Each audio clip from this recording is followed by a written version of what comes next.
We were the recipient of the Climate Smart Grant. As a result of that, we have a financial assistance program, and that financial assistance program is focused on those growers that want to try one of these practices. And so we're excited to be able to offer up to $100 an acre so we can mitigate the risk and they can figure out where they fit in this space. It's not only about the farmer profit through growing winter canola, it's really about the sustainability with the overall industry and our global demand for more energy with a rising population. Today on Ag News Daily, we don't really do that anymore. It's kind of more of a welcome back to the weekly edition of the Ag News Daily show. Do we like that yet? I don't know. It's not fully comfortable or uncomfortable one way or the other. We're not necessarily news weekly because the content comes out daily. Right. But we do report on a week's worth of headlines. That's right. We've got a lot of headlines in today's action-packed show, Tanner, heading into the Easter weekend. Happy Good Friday. Right. Happy Good Friday. But we know that the fall appears to be far away at the moment, but football will be here before we know it. And at this week's annual meeting, the NFL team owners voted to radically alter the way kickoffs are executed. Under the new rules, the kicker will continue to kick from the same 35-yard line, but rather than be flanked by his teammates, the rest of the kicking team will be on the opponent's 40-yard line, eliminating the traditional running head start, Delaney. Besides that, kicker and returners are the only ones allowed to move. No other players can move until the returner touches the football or the ball hits the ground. So that means fair catches, in which the returner could signal for, are no longer part of football and not allowed. So nothing like adding a twist to the NFL, just like the twist some of these wild headlines are going to bring us this week, Delaney. But I don't know who wrote that headline. That's exactly the way it came about. So let's get into some ag-related headlines and talk some weather. The central and southern plains will see cold temperatures in much of the hard red winter wheat territory this week.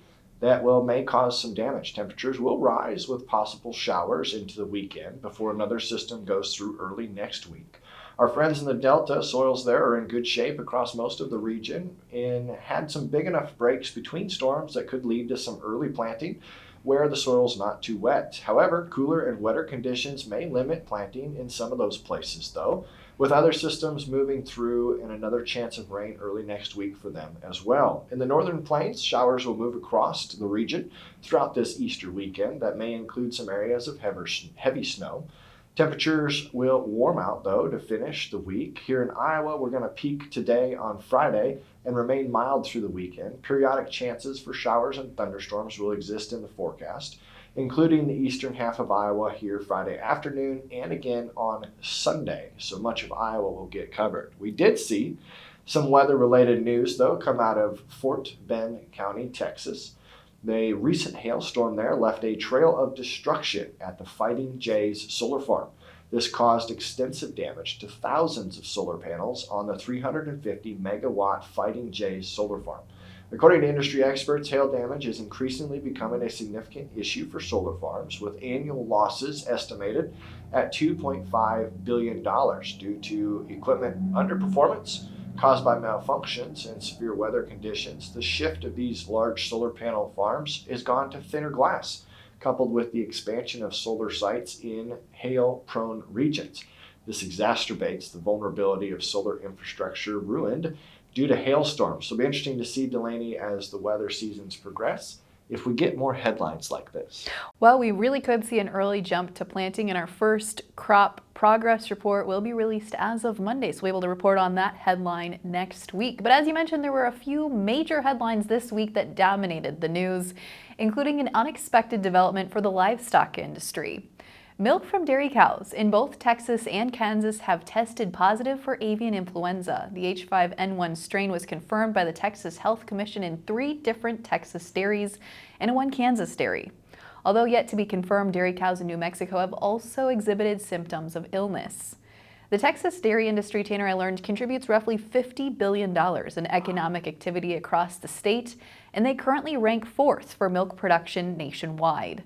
This news comes just weeks after officials in Minnesota announced that goats had seen an outbreak on a farm near a bird flu population poultry outbreak where the virus was confirmed. It's also believed that this is the first time we've seen avian influenza found in a U.S. livestock herd.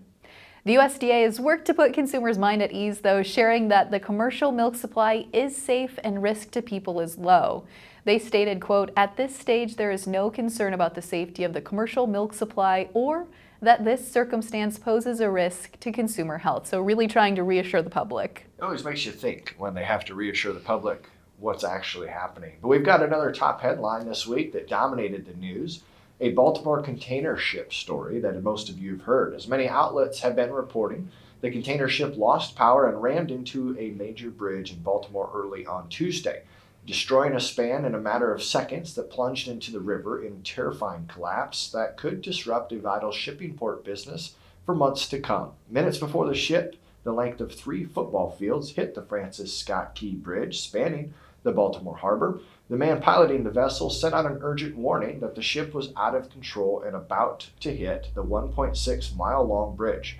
The pilot of the cargo ship named the Dolly issued the Mayday call, saying that they could not steer the ship and it was headed towards the largest span of the bridge at a very, very rapid speed, the Maryland Governor Wes Moore stated. After the ship hit the bridge, going about 9 miles an hour, 6 people were reported missing. The missing men were that of a part of a group that was working to repair potholes on the bridge. As of early Thursday morning, none of the missing men had been found, and authorities stated now the mission is focused on recovery, Delaney, not rescue. Baltimore is the largest entry point in the U.S. for large agriculture and construction equipment like tractors, combines, forklifts, bulldozers, and other heavy-duty trucks that are bound for us here in the Midwest. According to DAT Freight and Analytics, a freight exchange service, this could be coming at a bad time as Midwest farmers have begun to plant this year's crop and construction work is beginning to pick up. You don't replace a bridge overnight, said John Schmeiser, Chief Operating Officer for the North American Equipment Dealers Association. He also stated that this is something, Delaney, that will take months, if not years, to replace and rebuild. Well, as you mentioned, this is going to have dire impacts for agriculture. I was happening to do a little reading after this story broke earlier this week, and the Port of Baltimore is the 6th largest port of significance for the import of fertilizer on a big quantity basis, with 351,000 metric tons of the product moving through this port last year. To put that in perspective, the Port of New Orleans is about double that at 794 metric thousand tons. The primary fertilizer moving through this port is typically urea ammonium nitrate, especially here in April, although we have seen urea and potash move through this port last year as well. The primary source, however, coming through the Baltimore port is UAN from Russia. The port also handles a variety of other ag products, including sugar, soybeans, corn, wheat, and a lot of other grocery items, Tanner. So a really big loss there with that. Hopefully not coffee, because everybody needs our coffee. Well, I know. Here in Iowa, we had a historic farmland sale that happened in Grundy County. On 229.95 acre property, the farmland had previously been owned by the same family since the 1870s. It recently sold at auction on March 20th for nearly $4 million. About 91 acres of this property, Delaney, had a perfect 100 corn suitability rating. Overall, the farm carried a weighted average of 95.2, but that's some pretty high quality Iowa farm ground. I think they might have gotten a steal for that price tag. Oh, it could be in some people's eyes. Yeah. Well, a recent survey done by agcareers.com revealed some major U.S. agriculture and food industry workforce needs and gaps. Agcareers.com surveyed employers to gain a deeper understanding of the insights needed into skills they're seeking and identified the most significant skills gaps in the workforce. Employers ranked problem solving and decision making as the most necessary skills for their employees, followed by organization and planning and teamwork. Problem solving and decision making were also identified as areas with the most significant gap for both current employees and new graduate hires, with only 18% of U.S. employers saying that new graduate hires adequately prepared and had those skills ready upon hire. 76% said those new hires were equipped with those skills needed, though. Survey data also examined industry-specific skills required for employees such as sustainability, data science, and food science, and results indicated the most extensive knowledge needs were in agronomy and precision agriculture fields, followed by animal science. That full report can be downloaded for free at agcareers.com, Tanner. Well, if we have cows getting bird flu, I can see the animal sciences. That makes sense. Ethanol output jumped to a 3-week high, and inventories hit the highest level in more than a year, according to the data from the Energy Information Administration. Production rose to an average of just over 1 million barrels per day in the week that ended March 22nd. The EIA said in their report that was up from the week earlier and the highest since the 7 days that ended on March 1st. Ethanol inventories this week through March 22nd surged to 26.092 million barrels, the agency stated. That's up from 26.009 million barrels the previous week and is now the largest level for a 7-day period that ended since March 17th, 2023. So we got a big stockpile going there. That's right. But in other news, or maybe non-news, we really should say we don't have any news about the updated GREET model, since nothing has been released yet from the Biden administration. Now, that model was expected to be released on March 1st, but still no word has been heard from the administration, as many in the ethanol industry and in the ag industry, including our good friend Mitchell Hora, are anxiously awaiting that decision. Maybe the middle of April. We'll see. Maybe. We'll find out. But recent headlines have gained traction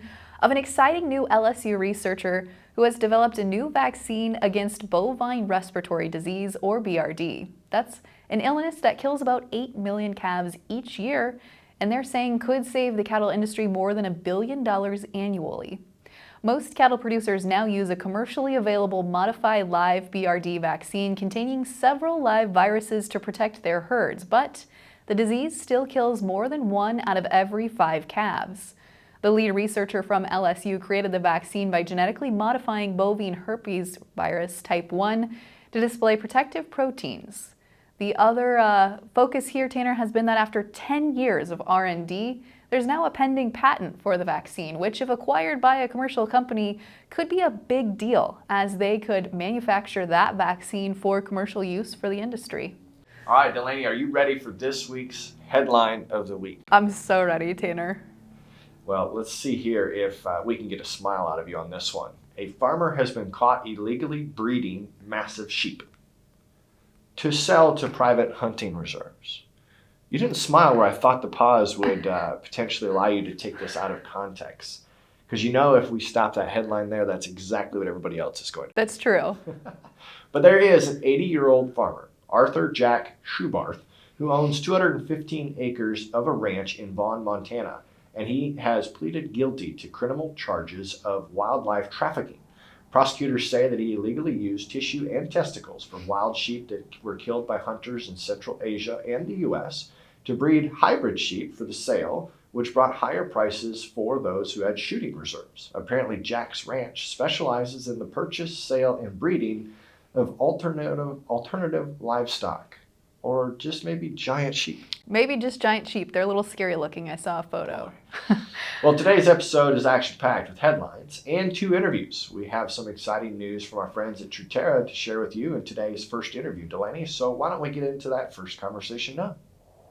We've known a lot about Truterra on the farm for profit side of things, so I'm excited for our listeners to learn more about Truterra on Ag News Daily. We have Mariah here. She's the Director of Field Services. You got it. What is that?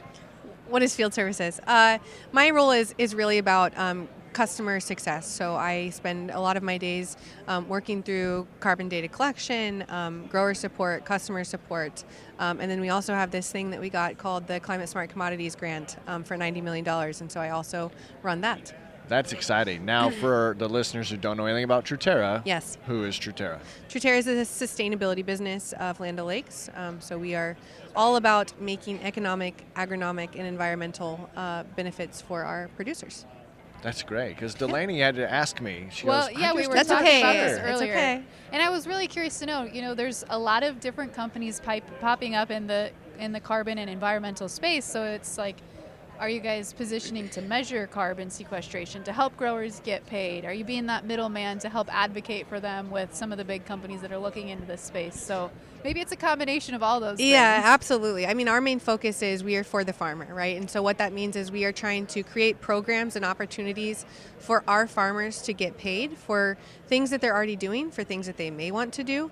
And then at the end of the day, we're gonna work with these downstream companies, our partners, these CPGs, and we're gonna sell those environmental assets. Can I clarify CPGs? Consumer packaged good company. Yes. Perfect. Thank you. Well, that's a great clarification because it's been fun to get the behind-the-scenes look at what Truterra has become. And through that process, I've learned that a lot of your employees are very closely tied to agriculture. Yeah, I mean, at one point we had, over 70% of our employees were working on farm or were farmers themselves.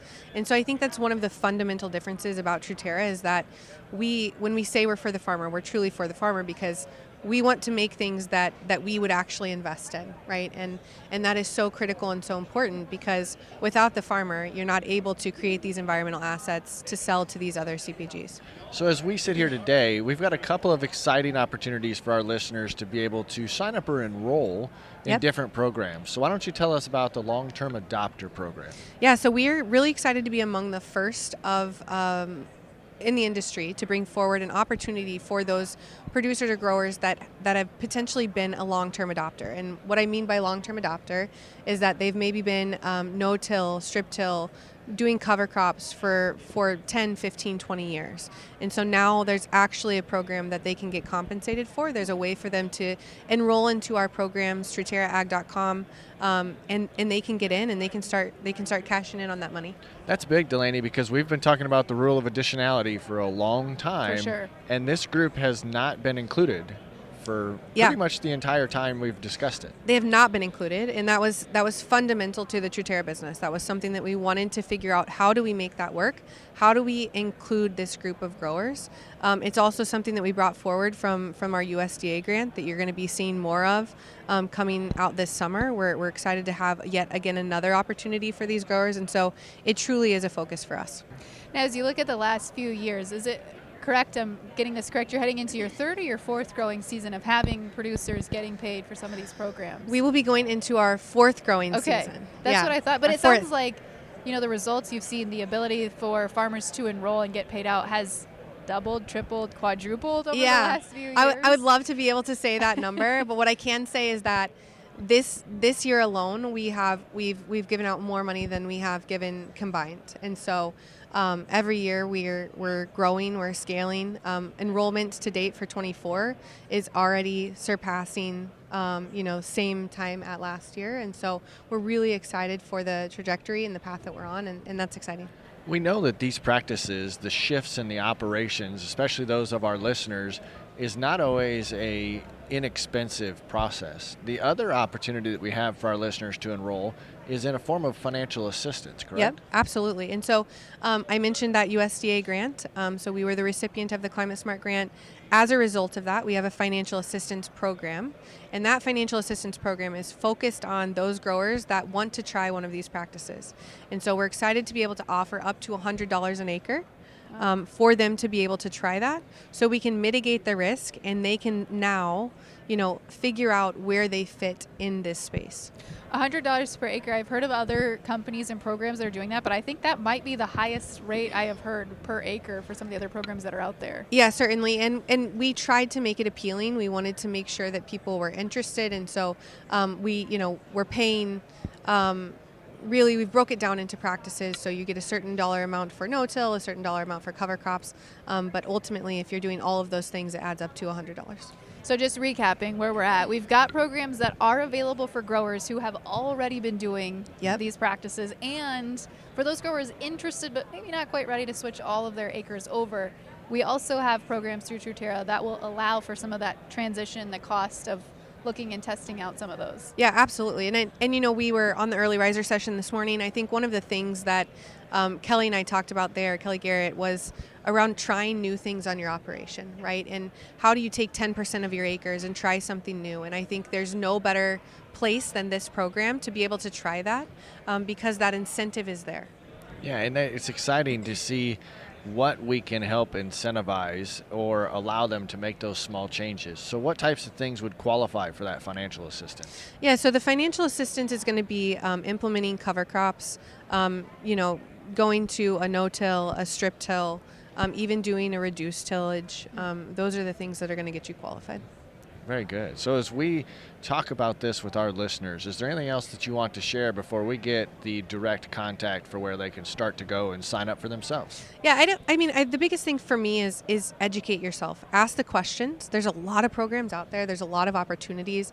Figure out what one is going to fit for you. I think there's a misnomer, like we started this conversation, that there's not a program for everyone. And I firmly believe that no matter where you're at in your journey, there's definitely an opportunity for you.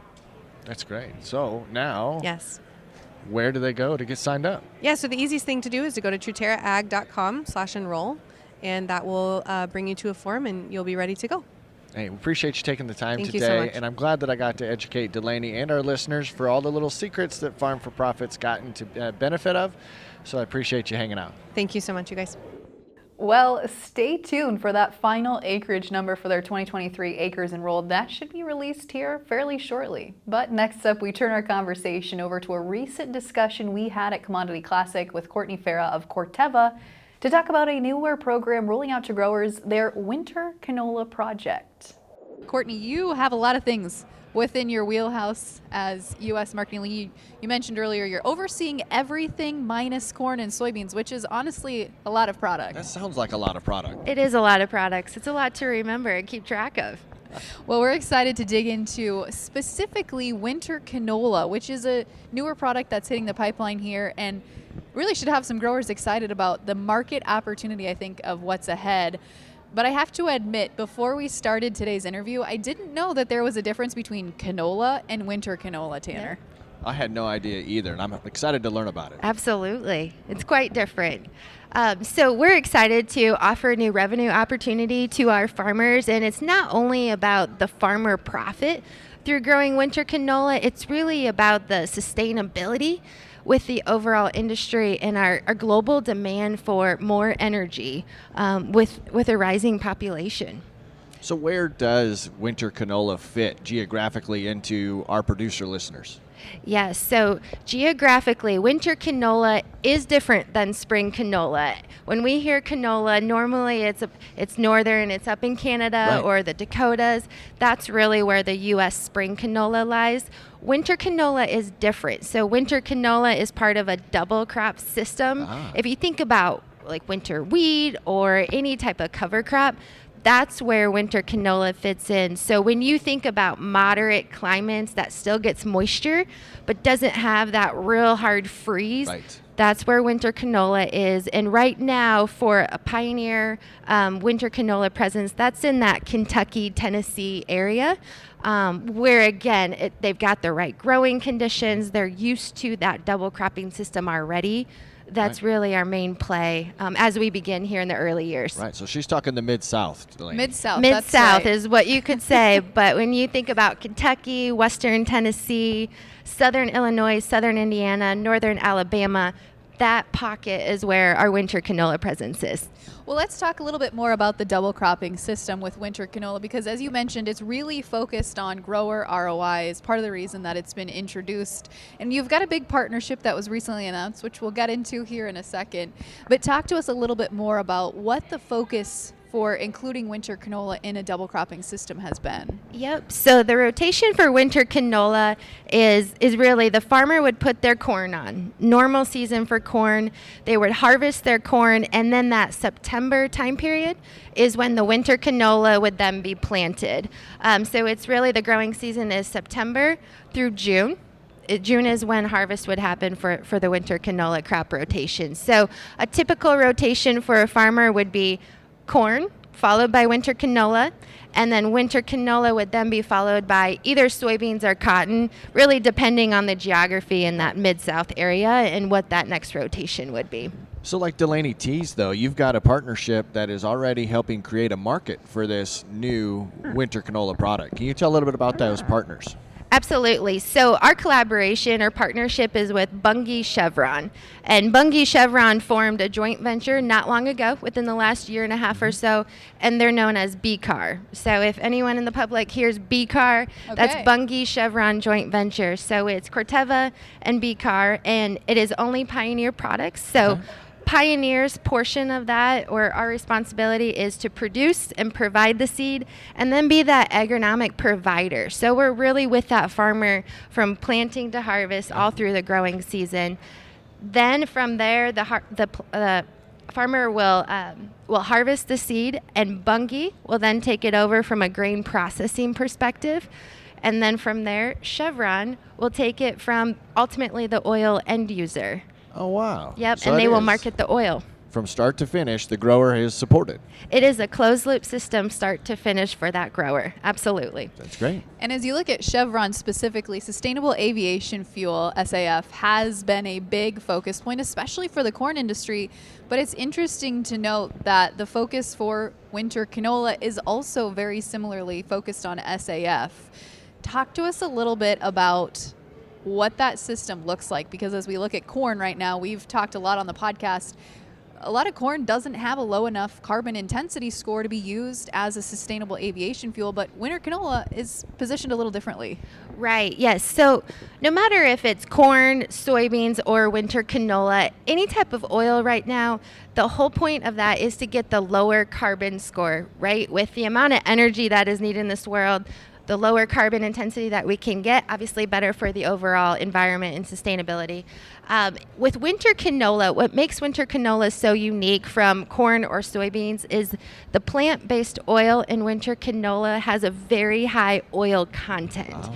So although the seed is incredibly small, a lot smaller than a kernel of corn, the oil content is what makes it so high in comparison to maybe like soybean. A soybean seed is about 20% oil content. Winter canola, what our seed provides, is around 40%. Wow. So it's almost double Yeah, no what kidding. soybean. So again, it's just another additional source of energy. The corn isn't going away. Right. The soybeans aren't going away, but we need more energy, and the lower carbon, the better. Right. And that's where winter canola is coming into the U.S. And our listeners are very well versed in the carbon intensity score, and obviously the interviews we've done with Sustainable Aviation Fuel about how South American ethanol can be considered a second crop, and a lot of that CI score goes to the first crop. So by being able to provide winter canola as a second double crop probably really Right. benefits the grower as well. Absolutely. So that comes back to my initial comment on just the profitability of the farmer. So with our partnership with Bunge Chevron, Bunge will help with the premium. So the grower will work with Bunge on a premium, and then in addition to that, that's where the tax incentive credits for the grower and other incentives from the lower carbon intensity score comes into play for that grower. So really they're being profitable on the front end with the premium, and then the score of the lower carbon. So I'm curious, what's the future for winter canola looking like? How ambitious is that growth cycle going to be for Pioneer? And it goes back to the growth trajectory for the industry, right? And I was just in a podcast on corn with ethanol and soybean presence, and it's constant discussion in the industry right now, no matter what conversation you're in. And that's the overall population is expected to grow by 2 billion people by 2050. Right. So with that increase in population in such a short amount of time, you need another feedstock source, and that's where winter canola comes into play. Our projection, you are limited in the U.S. from a growing environment as well. We're still learning about the hybrids and making sure that they are durable enough to survive that winter, and that's why we're pocketed where we are in the beginning. But we expect it to grow quite substantially over the next several years. Now, does the winter canola still look as beautiful as regular canola does? Oh, it does. It's so pretty. I wish we had a background picture. It looks the same as what spring canola does up in Canada and up in the Dakotas. It's beautiful yellow flower, just like you would envision in any picture. Now we've got 2 seasons for our Instagram specialty That's pictures. true. There you go. That's There true. you go. Well, Courtney, I know that this has been a really big partnership between Chevron and Bunge, as you mentioned, but you already have growers that are starting down this path. Talk to us a little bit about the adoption of what you're expecting to see over the next few years. Yep. So I'll start off. We started this pilot in 2023, so just last season. We have 15 growers right now in that Kentucky, Tennessee area, really testing this out. We want to make sure that we understand the product and the growing conditions and what it takes for that farmer to both plant and harvest canola. So we have 5,000 acres in the ground with Pioneer Winter Canola as we speak today. Next year, we're looking to ramp that up this upcoming season to 30,000 acres, but then that hockey stick goes up to, our trajectory is around 1 million acres in the next 5 to 6 years. That is our goal. And I think the demand will certainly be there. Well, I hope that our listeners are interested in what we talked about today. So if they want to learn more about it, how best do they get in touch with somebody? Yep. The best way to get in touch with someone is to contact their local Pioneer retailer in that geography, or the Bunge representatives as well within their local area. So either way. That's great. I love you spending the time with us today to explain this, because I knew nothing about it going into it, right, Delaney? Well, yeah, we knew very little, and I'm sure probably our listeners were in the same boat, but Courtney, you did a great job joining us today, and we appreciate your time on the podcast. Thank you. I appreciate it as well. Tanner, I certainly learned a lot about winter canola. I did not know a lot before that interview. That's right. I knew next to nothing, and I'm glad that she was there to carry us along that discussion and fill me in a little bit. Me as well. But as we focus our attention onto our final wrap-up here, we've got to talk markets, as all the focus this week was on the prospective planting intentions report, which was released at 11 a.m. Central Time on Thursday. Now, heading into the report, the average pre-report estimate for corn acreage suggested the USDA would report 92 million acres. That's not what they did, Tanner. In fact, they showed 90 million acres of corn, down 5% from last year. Did that shock you? It did. Well, we also saw the average pre-report estimate for soybean acreage reflected at 86.3 million acres, which is compared to 83.6 million last year. The March report, in fact, showed 86.5 million acres in 2024, up 3% from the year prior. Other key findings in the report said all wheat planted acres would total 47.5 million acres, down 4% from the year prior. Winter wheat will show a 34.1 million acre number. And area planted for spring wheat for 2024 is expected to total about 11.3 million acres. And lastly, durum wheat planted is expected to total just over 2 million acres, up from 2024 22%. Wow. Cotton here was also expected to see about 4% above last year at 10.7 million acres. But following the release of the report, corn futures had a little party. They jumped about 10 cents higher in new crop futures and finished the day at 477.5, up 15 cents on the board from the open. Soybeans also saw the bulls take charge following the release of the report and moved about 16 cents higher immediately following, only to finish the day just 5 cents higher on the board at 11.86 1/4. Yeah, that's right. And other market headlines, CONAB reported Brazil's soybean harvest is just over 66% complete as of the end of last week. They should be well over 70% done by the end of this week. Markets will be paying careful attention to the demand as Brazilian beans continue to come online. China appears to be releasing small batches of their own domestic stockpiles into the market until there is adequate supply coming from Brazil.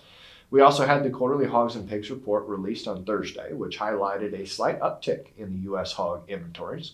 As of March 1st, hog inventories were up 1% from March of 2023, but down 2% from December of the end of 2023.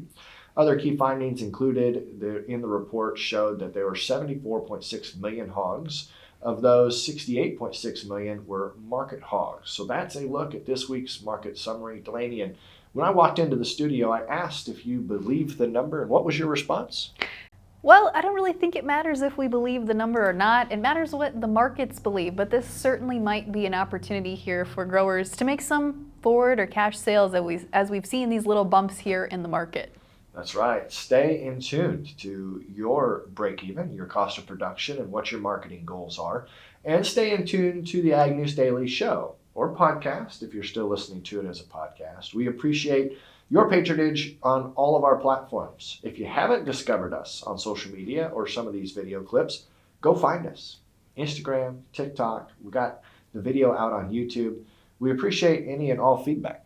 That's right. We've got still more changes, I think, yet to come as we figure out the best format for our show. And I did appreciate a couple listeners reached out and said they missed the daily show. Oh, that's good. Well, we'll see if we have to, or we find a way to incorporate some more regular content on the podcast. But for now, we're going to stick with the same structure to continue to build and take in all of your insights. But Delaney, for today, what do you say? Should we let the listeners go? Let's let them go.